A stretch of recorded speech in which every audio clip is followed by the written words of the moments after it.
கோவை நகரின் பல்வேறு பகுதிகளில் மிதமான மழை பெய்தது. காந்திபுரம், புளியகுளம், பாப்பநாயக்கன்பாளையம், பந்தயசாலை, உக்கடம், ஒப்பனக்கார வீதி, செல்வபுரம், கணபதி உட்பட பல்வேறு பகுதிகளில் மழை பெய்தது. மழை காரணமாக வெப்பம் தணிந்து இதமான சூழல் நிலவியது.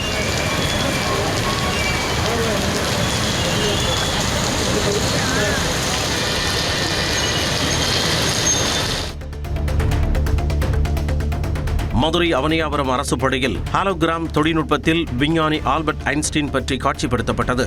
முன்னாள் மாணவர் கார்த்திக் மாரி ஐன்ஸ்டீன் நேரில் வந்தது போன்ற காட்சியை உருவாக்கி மாணவர்களுக்கு விளக்கினார்.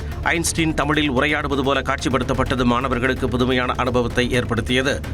ஈர்ப்பு விசை என்பது பொருட்களை கீழே இழுக்கும் ஒரு விசை என்று நினைத்தனர். ஆனால் நான் வேறு விதமாக விளக்கினேன். பெரிய பொருட்கள், சூரியன், பூமி போன்றவை தங்களை சுற்றியுள்ள கால விண்வெளியை வளைத்து விடுகின்றன. நியூட்டன் உள்ளிட்ட விஞ்ஞானிகளின் கண்டுபிடிப்புகளும் இதே தொழில்நுட்பத்தின் மூலம் காட்சிப்படுத்தப்பட்டது. குற்றால அருவிகளில் இரவில் ஜொலிக்கும் மின்ஒளியால் சுற்றுலா பயணிகள் உற்சாகமாக குளித்து மகிழ்ந்தனர். தென்காசி மாவட்டத்தில் மேற்கு தொடர்ச்சி மலைப்பகுதிகளில் பெய்த மழை காரணமாக அனைத்து அருவிகளிலும் தண்ணீர் வரத்து உள்ளது. பழைய குற்றால அருவி, சிற்றருவியில் மாலை 5 மணி வரை மட்டும் குளிக்க அனுமதிக்கப்படும் சூழலில் மெயினருவி, 5 அருவியில் இரவில் மின்னொளியில் சுற்றுலா பயணிகள் குளித்து மகிழ்ந்தனர்.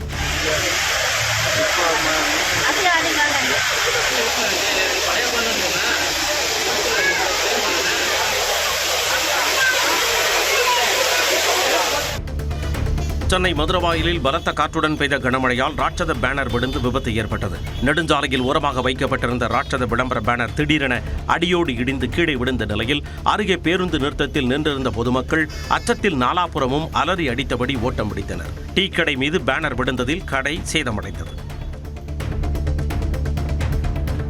புதுக்கோட்டை மாவட்டம் அறந்தாங்கி அருகே ரத்தினக்கோட்டை கிராமத்தில் உள்ள முத்துமாரியம்மன் கோவிலில் மழை வளம் மற்றும் விவசாயிகள் செழிப்பை வேண்டி பாரம்பரிய மது எடுப்பு திருவிழா நடைபெற்றது. சிறப்பு அபிஷேகம் மற்றும் பூஜைகளுக்கு பிறகு மதுக்குடங்கள் ஊர்வலமாக எடுத்துச் செல்லப்பட்டு கோவில் குளத்தில் கரைக்கப்பட்டன. ஆண்கள் கோலாட்டமாடியும் பெண்கள் கும்மி அடித்தும் அம்மனை வழிபட்டனர்.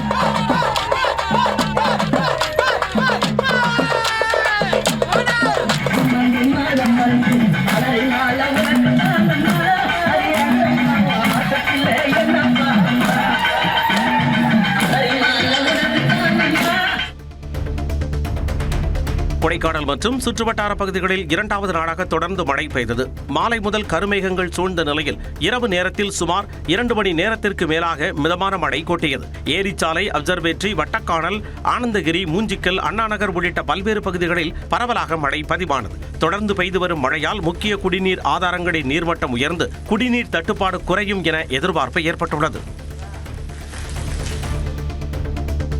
நாகப்பட்டினம் மாவட்டம் சோழவித்யாபுரம் பகுதியில் இடியுடன் கூடிய மழையின் பொழுது ஏற்பட்ட மின்னல் தாக்கியதால் பல வீடுகளில் மின்சாதனங்கள் சேதமடைந்தன. மின்னல் தாக்கிய வீட்டின் மாடி தரை சேதமடைந்த நிலையில் அருகே உள்ள வீடுகளில் ஃப்ரிட்ஜ், மின்விசிறி, LED டிவி உள்ளிட்ட மின்சாதனங்கள் பாதிக்கப்பட்டன.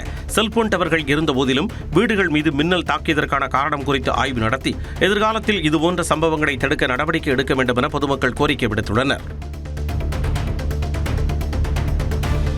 திருவண்ணாமலை அண்ணாமலையார் கோவிலில் பக்தர்கள் விரைந்து சாமி தரிசனம் செய்யும் வகையில் செய்யப்பட்டுள்ள ஏற்பாடுகள் குறித்து மாவட்ட ஆட்சியர் நேரில் ஆய்வு மேற்கொண்டார். ராஜகோபுரம், கொடிமரம், பிரகாரங்கள் மற்றும் காத்திருப்பு பகுதிகளை பார்வையிட்ட அவர் நீண்ட நேர காத்திருப்பை குறைக்கும் நடவடிக்கைகள் குறித்து அதிகாரிகளுக்கு ஆலோசனை வழங்கினார். மேலும் பக்தர்களுக்கான குடிநீர், மின்விசிறி, ஏர் கூலர் உள்ளிட்ட அடிப்படை வசதிகள் முறையாக பராமரிக்கப்பட வேண்டும் என உத்தரவிட்டார்.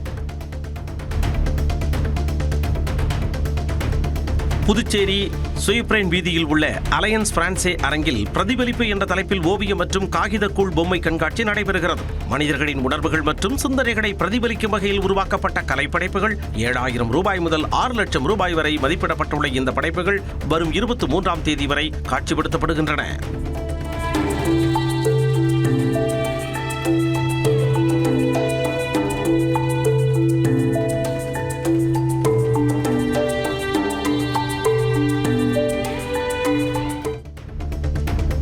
கரூர் மாவட்டம் கிருஷ்ணராயபுரம் அருகே சேங்கல் பகுதியில் புவியியல் மற்றும் சுங்கத்துறை அதிகாரிகள் நடத்திய வாகன சோதனையில் உரிய அனுமதியின்றி கிராவல் மண் ஏற்றி வந்த டிப்பர் லாரி பறிமுதல் செய்யப்பட்டது. கைப்பற்றப்பட்ட வாகனம் மற்றும் கனிமம் மாயனூர் காவல் நிலையத்தில் ஒப்படைக்கப்பட்ட நிலையில் போலீசார் வழக்கு பதிவு செய்து விசாரணை மேற்கொண்டு வருகின்றனர்.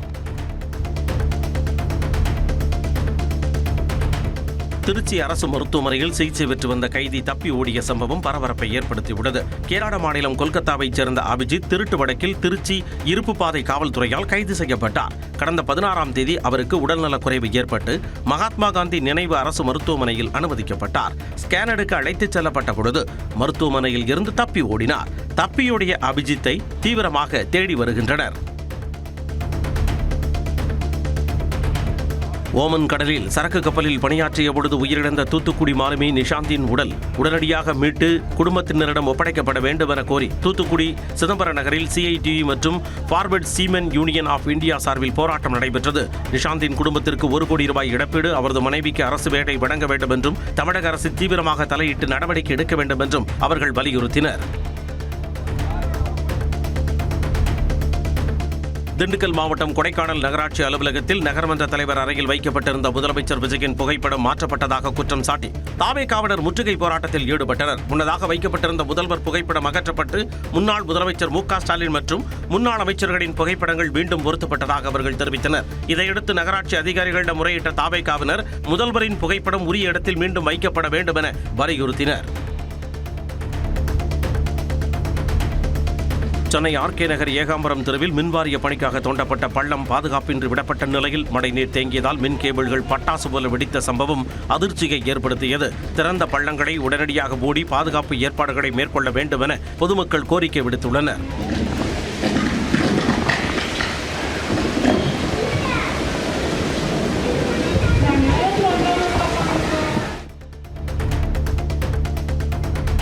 பழனி அருகே காவலப்பட்டி கிராமத்தில் மதுபோதையில் ஏற்பட்ட வாக்குவாதம் இரு தரப்பினரிடையே மோதலாக மாறியதில் 5 பேர் காயமடைந்து மருத்துவமனையில் அனுமதிக்கப்பட்டனர். தாக்குதலில் ஈடுபட்டவர்கள் மீது நடவடிக்கை எடுக்கவில்லை என குற்றம் சாட்டி ஒரு தரப்பினர் பழனி அரசு மருத்துவமனை முன்பு சாலை மறியலில் ஈடுபட்டனர்.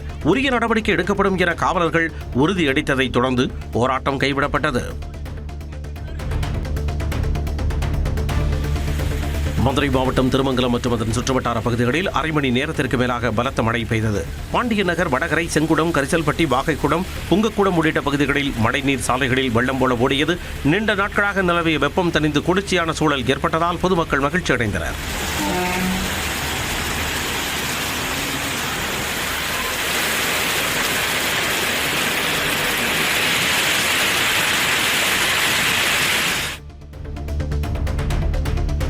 புதுச்சேரி மணிக்கூண்டு அருகே செல்போன் சர்வீஸ் சென்டர் மற்றும் மருந்து கடைகளில் திருட்டில் ஈடுபட்ட சிறுவன் உட்பட 2 பேரை செல்போன் லொகேஷன் உதவியுடன் போலீசார் ஆந்திராவில் கைது செய்தனர். அவர்களிடம் திருடப்பட்ட லேப்டாப், ஐபோன் உள்ளிட்ட பொருட்கள் பறிமுதல் செய்யப்பட்டன.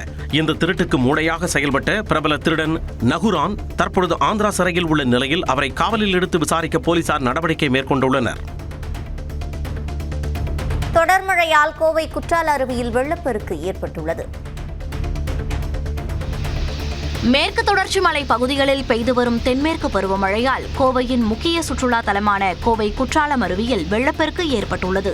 பொதுமக்களின் பாதுகாப்பை கருத்தில் கொண்டு அருவிக்கு செல்ல வனத்துறை தற்காலிக தடை விதித்துள்ளது.